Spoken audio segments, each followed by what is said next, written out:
kutamatika kwa ligi lakini bado bingwa hatujamjua ni nani, na ukiwa umebaki mchezo mmoja, unalionaje hili swala? Lakini umekuwa ni msimu bora kwa Simba na Yanga, ambao Simba wao wanadai wanatengeneza timu, lakini Yanga wao wamekuwa na timu ile ambayo waliandaa mapema mpaka sasa imekuwa na ubora mkubwa. Kocha bora niambie kwa kweli unamuona nani, lakini kwa upande wa MVP na kwa upande wa kumalizie kwa upande wa mfungaji bora, unamuona nani akiwa na favor sana kuchukua hizo viki kati ya hizo tatu? Yeah, of course kwa mimi hawa atakuwa mfungaji bora msimu huu. Mimi hata kama ikichezwa dabi ya mechi ya mwisho, hata ambaye Mzizi ambaye yuko nafasi ya pili hawezi kumfikia pale. Fikiri kama anaweza akamfikia. Uliamini kwamba Wydad anaweza akafurukuta mbele ya Juventus na mbele ya Manchester City? Yeah, mimi nilitoka mapema sana, nilisema kabisa kuna timu mbili kutoka huko barani Afrika zenyewe sitaona safari yao sasa AS Tours pamoja na Wydad. Tarehe 23 mwezi wa 6 mwaka ukiwa ni 2025, nikukaribisha tena mtazamaji wa FJTV ndani ya kipindi chako pendwa cha Sport League Up, ambapo hapo tunakuangazia masuala yote ya kimichezo ndani ya Tanzania pamoja na nje ya mipaka ya Tanzania. Taarifa kubwa zaidi kwa hapa ndani Tanzania ni kutamatika kwa ligi katika timu 14, ambapo Simba na Yanga zilikuwa zimebakiza mechi moja ambayo ndio itaamua ubingwa wa ligi kuu Tanzania bara msimu wa 2024 msimu wa 2025.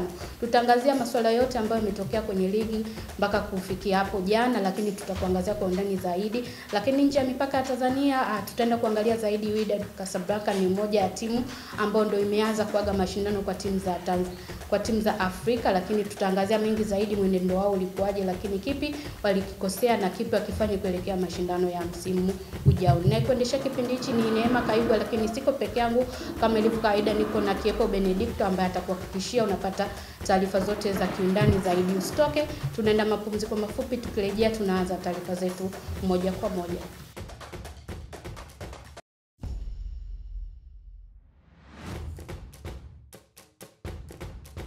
Tumerejea tena mtazamaji wa FJTV, na kama unaangalia kipindi chako kama ndio unafuatilia kipindi chako, kipindi hili ni Sport League Up, ambapo tunakuangazia masuala yote ya kimichezo, na kuendesha kipindi hichi ni Neema Kaigwa, na siko peke yangu, niko na Kiepo Benedicto. Kwa kwanza taarifa zetu, siku ya jana pazia la ligi kuu timu 14 zimeshamalizika, kwa maana umebaki mchezo mmoja wa Kariakoo Derby ambao ndio utaenda kutamatisha ama kutupa ubingwa ni nani, kwa sababu pointi bado ni moja, wamepishana. Kwa tathmini yako kama mdau wa soka pamoja na mchambuzi, kwa uzoefu wako, kutamatika kwa ligi lakini bado bingwa hatujamjua ni nani, na ukiwa umebaki mchezo mmoja, unalionaje hili swala? Yeah, hii inakupa picha ya kwamba ulikuwa na msimu bora kwa timu zote. Ya kulikuwa na ushindano wa hali ya juu, lakini picha hivyo pengine ndio msimu ambao umekuwa na malalamiko mengi pia ya waamuzi kufanya vibaya. Lakini pia malalamiko ya watu kwamba baadhi ya timu zimekuwa zikipanga matokeo, ya malalamiko ya udhamini wa GSM. Ya kwa umekuwa ni msimu ambao una malalamiko mengi sana kwa namna moja au nyingine. Lakini umekuwa ni msimu bora kwa Simba na Yanga, ambao Simba wao wanadai wanatengeneza timu, lakini Yanga wao wamekuwa na timu ile ambayo waliandaa mapema mpaka sasa imekuwa na ubora mkubwa. Kwa hiki ambacho wamekitoa Simba mbele ya Yanga, kwa sababu kama misimu mitatu miwili nyuma, maana kulikuwa hakuna timu ambayo pengine inaweza kuzuia Yanga mpaka mchezo wa mwisho kwa ajili ya ubingwa. Kwa hiyo ukipata scenario kama hii, ya pengine tunaweza tukasema ya kwamba kuna ushindani mkubwa. Yupo mtu ambaye anasema pengine hii mechi ingechezwa Machi 8 mpaka sasa tungejua nani bingwa ni nani, lakini huwezi kujua nini ambacho kingetokea hapo katikati. Lakini pengine mechi ingechezwa Juni 15, pengine tungejua tayari bingwa ni nani. Lakini pia miaka nyuma ilikuwa tumezoea derby zinakuwa michezo ya mwisho wa ligi. Tulikuwa tumezoea mara nyingi sana. Lakini baadaye miaka ya hivi karibuni tukaseti standard kwamba nao pia ni michezo ya kawaida. Tukaruhusu wakatengeneza mfumo ambao wanacheza katikati. Lakini pia kwenye scenario kama hii ya mchezo wa mwisho ambao unaamua nani ambaye atakuwa bingwa, utakuwa ni mvuto mkubwa ambao kwenye msimu huu utakuwa mvuto wa kipekee. Kwa licha yote yanayotokea, kama tunataka ubingwa, basi twende uwanjani tukacheze ili tuone nani ambaye anakwenda kuwa bingwa. Kwa mimi ilikuwa ni msimu bora kwa hizi timu za Simba na Yanga. imekuwa na wakati bora sana. Imekuwa na timu ambazo wakati mwingine ilikuja wakati baadhi ya wachambuzi walidiriki kusema hakuna timu ambayo inaweza kuizia Africans. Yeah. Kwa ilifika wakati baadhi ya wachambuzi wakasema hivyo. Lakini mimi nilikuwa ni miongoni mwa watu ambao nilikataa, nikasema as long as ligi inaendelea itatokea timu ambayo inaweza kuitikisa kidogo Africans. Yeah, nakumbuka that day ikatokea mechi ya kwanza Yanga akapoteza mbele ya Azam. Yes. Yeah, watu wakashtuka, kumbe inawezekana. Yeah, ikafuata mechi inayokuja tena akapoteza mbele ya Tabora United. Yeah. So at least pale sasa watu wakaanza kushtuka kwamba kumbe inawezekana. Yeah, Simba waliondoka walienda Tanzania kwa Rado, mechi ambayo walihitaji kushinda at least wakae juu ya Yanga. Pengine mpaka leo angekuwa juu ya Yanga zaidi kuliko ambavyo ilikuwa imetokea. Mechi ambayo watu waliamini moja kwa moja Simba anapata matokeo Tanzania kwa Rado, lakini full time moja. Kila mtu akashangaa imekuaje Simba amezuiliwa na Fountain Gate. Kwa ni msimu ambao ulikuwa bora sana kwa timu zote, zilijitahidi kuhakikisha kwamba wanaweza kufanya kitu kikubwa. Lakini ukizungumza leo hii tunazungumza kwa nini msimu umekuwa bora, kwa sababu hata hizi timu zenyewe, hizi timu za madaraja ya kati zina watu wa maana. Leo kuna mchezaji unamuona kabisa huyu ingekuwa miaka 5 nyuma mbona alikuwa anacheza kwenye vilabu vya Kariakoo moja kwa moja. Lakini yupo kule Pamba Jiji, yuko kule Tabora United, lakini ukiangalia pia kuna mapro wengi ambao wamekuja kucheza hizi timu. So kwangu mimi naamini ilikuwa ni msimu bora sana. Kila timu ilijitahidi ya kuonyesha ushindani. Jana michezo 8 ilichezwa wakati mmoja na sikufuatilia sana michezo ya Simba na Yanga kwa sababu nilijua bado hao wana kiporo chao. Lakini mchezo ambao niliufuatilia ulikuwa na Namungo na Ken Gold. Nilitaka nione test ya Ken Gold kumaliza ligi itakuwaje, lakini wa Tanzania Prisons pamoja na Big Stars Singida. Moja ya timu ambayo imekuja kunisurprise hata kama bado hali yake ilikuwa ni mbaya ni Tanzania Prisons.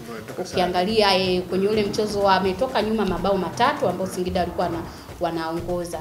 Singida walikosea wapi? Kwa sababu ukiangalia ule mchezo kwa kikosi ambacho Tanzania Prisons waliingia nacho, lakini kwa wachezaji ambao Singida walikuwa nao sikudhani kama wanaweza wakaruhusu mabao 3 kwa mbele ya Tanzania Prisons. Ama ni wenyewe kujipapatua ili waweze kupata pointi ambazo zitawabakisha kucheza playoff. Of course unajua ati mpaka anakwenda kucheza ule mchezo automatic walikuwa wamesalia kwa ajili ya kucheza playoff. Walikuwa wanahitaji labda kujaribu kupata alama ambazo zitawapandisha zaidi, kwa sababu wangeshinda mchezo wa jana polisi wangekuwa na alama 35 kama sikosea. Labda zingewa push zaidi pengine kukwepa ile playoff, lakini ilikuwa tofauti. Yeah, wewe unazungumza na unacheza na timu kama Tanzania Prison, timu ambayo akweso Tanzania Prison tu. Angalia mechi ya Fountain na Azam walishinda 3-1, lakini walishinda kwa jasho na damu kweli kweli.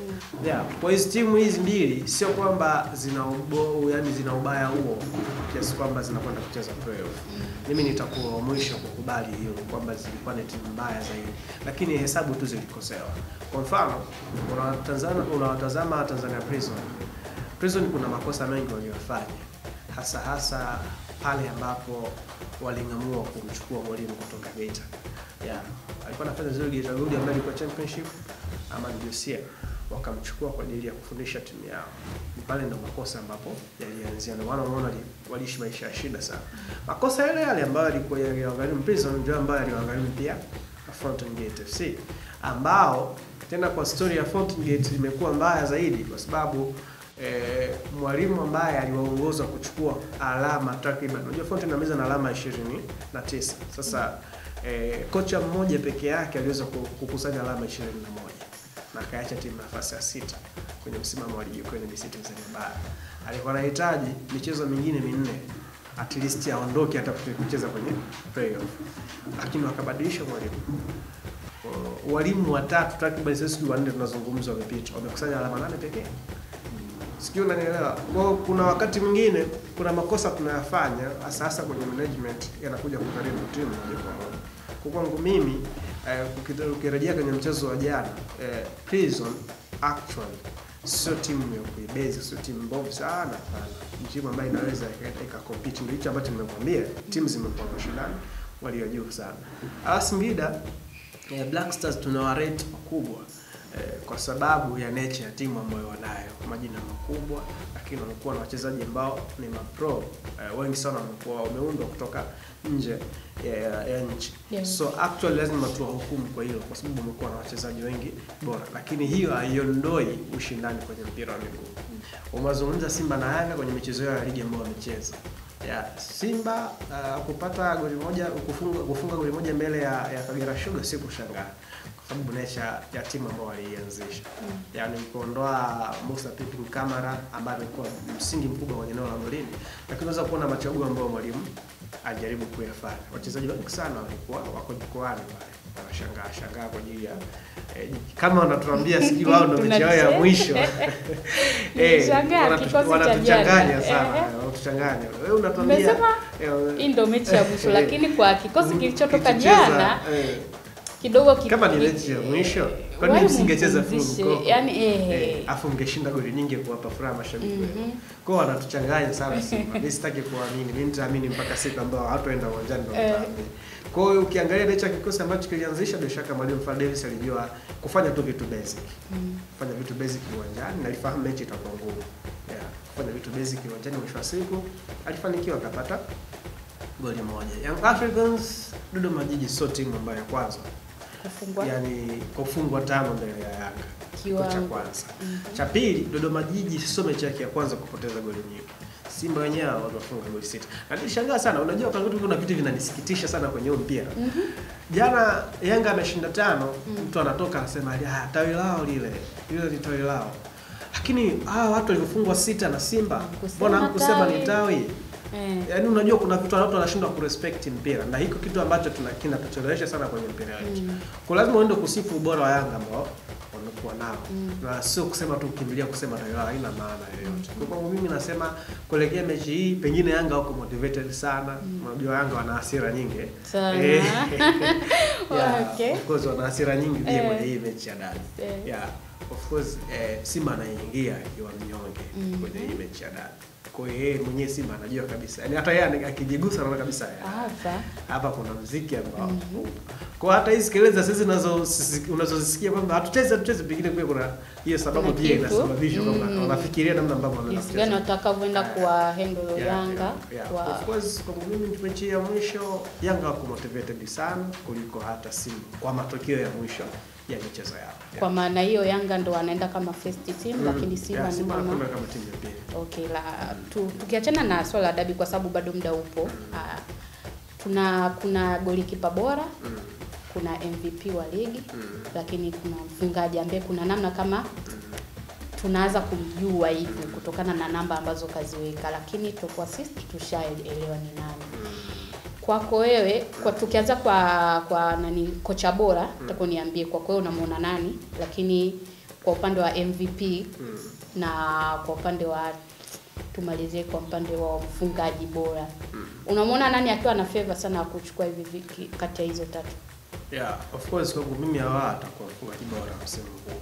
Mimi hata kama ikichezwa dabi ya mechi ya mwisho. Hata ambaye Mzize ambaye ndio yuko nafasi ya pili hawezi kufikia pale mambo. Kama anaweza akafikia kwangu mimi, lakini namuona akiwa mfungaji bora wa msimu huu. Lakini ukizungumza kwenye issue MVP ndio issue ambayo imekuwa na MVP unamchukulia kwa vigezo vipi? Of course mimi najaribu kufikiria kwa hali jinsi ilivyo anapaswa kuwa MVP kwa sababu ya namba ambazo anazo kwenye ligi. Kwa leo hii ukitoa yani ukimchukua mtu mwingine akawa MVP, labda uniambie huyo mtu atakuwa na kitu gani special mbele ya watu, kwa sababu namba atakuwa hajafikia nini ambacho anacho special mbele ya watu. Kwa mimi ninaamini MVP anaweza akawa bora. Akishindikana sana tukikosa MVP tofauti na basi labda Faisal ambaye at least namba zake amekuwa na contribution kubwa, ameweza kucontribute magoli zaidi ya 10 kwenye kwa maana magoli na assist. Kwa mimi amekuwa na wakati bora pia, lakini ndio ambaye amekuwa kinara assist, amekuwa na wakati bora akiwa na Azam. Kwa anaweza pia at least kwa wachezaji wa ndani, lakini wachezaji wageni anaweza kuwa MVP. Of course kwa mimi naamini Fadlu anaweza akawa kocha bora msimu huu, kwa sababu kwa timu zingine wengi wamebadilisha sana makocha.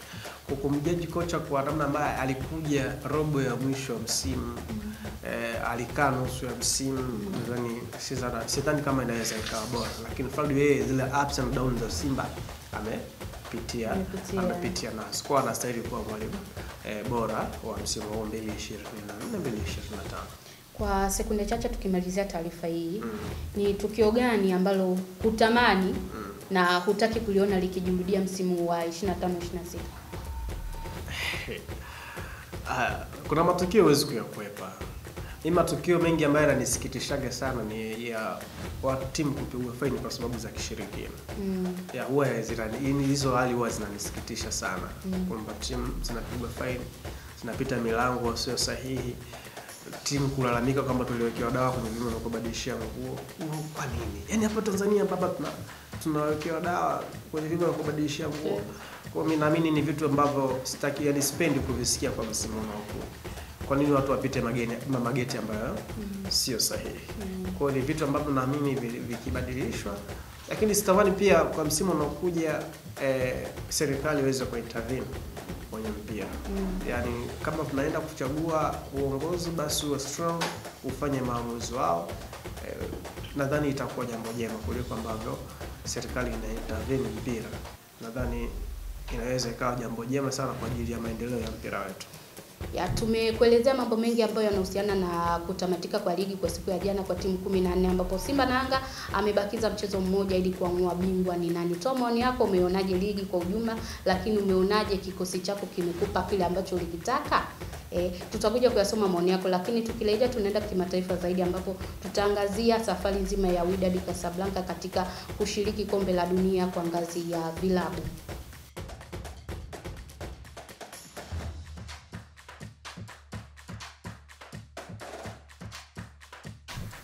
Tumerejea mtazamaji wa FJTV na mfuatiliaji wa kipindi chako pendwa kabisa cha Sport League Cup, na hapa kubwa zaidi kimataifa ni safari ya Wydad Casablanca kwenye kombe la dunia kwa ngazi ya vilabu.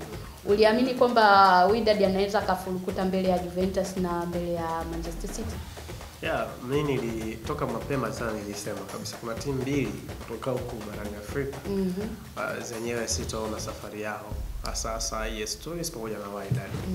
Al Ahly tuliwapa matumaini makubwa, wametudisappoint. Ndio bado wana mchezo mmoja mkononi, wanaweza kufanya kitu, lakini kwa Wydad walikutana wakati mgumu kwa kweli. Kucheza na Manchester City, lakini kucheza na Juventus wengine ni ubora tu ambao wameamua. Mwisho siku huwezi kukataa kile ambacho kinaonekana, lakini at least tumeona wachezaji wetu wakijaribu kufanya kitu. Hata mechi ya Man City na baadhi ya wachezaji wakijaribu kufanya kitu. Mechi ya Juventus naona kama ambao wachezaji wa Wydad walijaribu kufanya kitu. Kwa nini naamini kuna kitu wamekionyesha, though mchezo wao mwisho dhidi ya Al Ain sidhani kama wanaweza kufanya kitu chochote. Wanaweza wakashinda, lakini matokeo ambayo hayawapeleki popote. Kwa nadhani hii ikawa ni funzo, ikawa ni somo kubwa pia kwa namna ambavyo watakuja, watajiandaa ili kwenda kwenye watapata nafasi ya kwenda tena, basi wao katika ubora mkubwa. Kwa mpaka hapo alipofikia na kwa experience ambayo wameipata, kwa sababu kuna kitu ambacho wameenda kujifunza. Kama wakipata nafasi ya kurudi tena kwa mara nyingine, wafanye kipi na kipi wakiboreshe kwenye kikosi chao ili kuelekea kwenye mashindano yanayokuja? Nadhani wanafahamu wao mpira ni uwekezaji. Wanapaswa tu kuinvest vizuri, wao na wachezaji ambao wako bora. Mpira ni uwekezaji. Sisemi ili kwa nia mbaya. Yaani watu watanielewa vibaya, lakini samahani. Iko hivi, Wydad wanahitaji standard kubwa ya wachezaji kama ambavyo Mamelodi wanafanya. Na ndio maana leo Mamelodi huwa wafanye usajili wa wachezaji wa kawaida. Wachezaji wa madaraja ya kati huwezi kuona wakicheza kwenye timu yao. Wao wameset standard na wachezaji wa hali ya juu kama ambavyo wanafanya Al Ahly. So Wydad wao, sisemi kwamba usajili wa kina Suleiman Mwalimu, kina Stefan Aziz Ki wachezaji wabaya, lakini ninaamini kama wanataka kucompete kwa level ile ya dunia, basi wanapaswa kuwa na usajili ambao utakuwa mkubwa na ni bora kuliko huu ambao wamefanya wakati huu. Kwa hiyo wakienda wakati mwingine wanaweza kuboresha kile ambacho kitakuwa bora. Kwa upande wa timu ambazo zimebaki, una matumaini yote ya kusema kwamba tuna timu ambayo itaenda kuvuka hii hatua kuelekea kwenye hatua ya 16 bora, ambapo tuna Mamelodi, tuna Al Ahly ambao unawaona angalau wameonyesha matumaini kati ya hizi timu mbili. Umtaje na Esperance pia. Lakini umesema bado kuna kwa ulivyosema kwamba bado matumaini yako kwa Tunisi hayajawa sawa. Japokuwa wanaweza kufanya kitu kwenye mchezo wao wa mwisho. Lakini nimezitemu hizi timu mbili ni kutokana na hali yao wameonyesha jinsi gani ya upambanaji. Sawa, tumweke na yeye hizi timu tatu ambazo bado zipo kwenye mashindano. Kwenye hizi timu tatu ambazo bado zipo kwenye mashindano, Al Ahly yeye tu ashindwe kufanya kitu mbele ya Porto. Akifanya kitu mbele ya Porto, ninaamini mechi ya Inter Miami na Palmeiras sidhani kama itaisha bila. Ikitoka sare basi hana bahati. Kwa Al Ahly anachotaka kuomba kati ya wawili wacheze, afungwe mmoja magoli zaidi ya mawili, alafu yeye amfunge Porto magoli mawili. Anaweza kwenda hatua 16 bora. Kwa Mamelodi hakuna machaguo yoyote yale zaidi ya kushinda mbele ya Fluminense ambao wamekuwa na wakati bora pia, na timu kidogo za kutoka Brazil zimekuwa na biashara kipekee kwenye haya mashindano. Wanaonekana hapo moto sana. Kwa mimi ninaamini kwa namna hali ya jinsi ilivyo, ana mchezo mmoja mkononi ambao yeye anapaswa kushinda huo mchezo. Akishinda huo mchezo anakwenda kwenye hatua ya 16 bora. Kama ilivyo kwa Esperance de Tunis. Mbele ya Chelsea yeye atangamua nini afanye, lakini anapaswa kushinda mbele ya Chelsea ili aende katika hatua inayokuja. Kwa mimi ninaamini at least wanaweza kufanya kitu. Mpira unadunda bwana. Kwa wote watatu. Mmoja wao anaweza. Watoto tukose watatu wote tukose kabisa. Inaweza ikatokea, lakini pia ni jambo la heri. Mimi naamini kwa mfano Mamelodi wakicheza ule mchezo kama waliocheza na dhidi ya Borussia Dortmund, wanaenda. Wanaenda. Though wale wa Brazil wamekuwa na nidhamu bora sana ya kulinda, wamekuwa na timu nzuri, lakini wanaweza kulazimisha kitu. Mtazamaji wa FJTV, taarifa ya Wydad Casablanca kwa kutofanikiwa kuendelea mbele kwenye haya mashindano, lakini taarifa ya ligi kuu kutamatika kwa timu 14 na Simba na Yanga kibakiza mchezo mmoja, ndio zinazotufungia kipindi chetu cha Sport League Cup. Ulikuwa nami Neema Kaigwa, lakini siko peke yangu, nilikuwa na Kiepo Benedicto ambaye amekuangazia yote ya kimichezo ambayo ulikuwa unayahitaji. Na siku zote Waswahili wanakuambia mbio za sakafuni basi uishie ukingoni. Na sisi tumefika ukingo wa kipindi chetu cha Sport League Cup, tukutane wakati mwingine.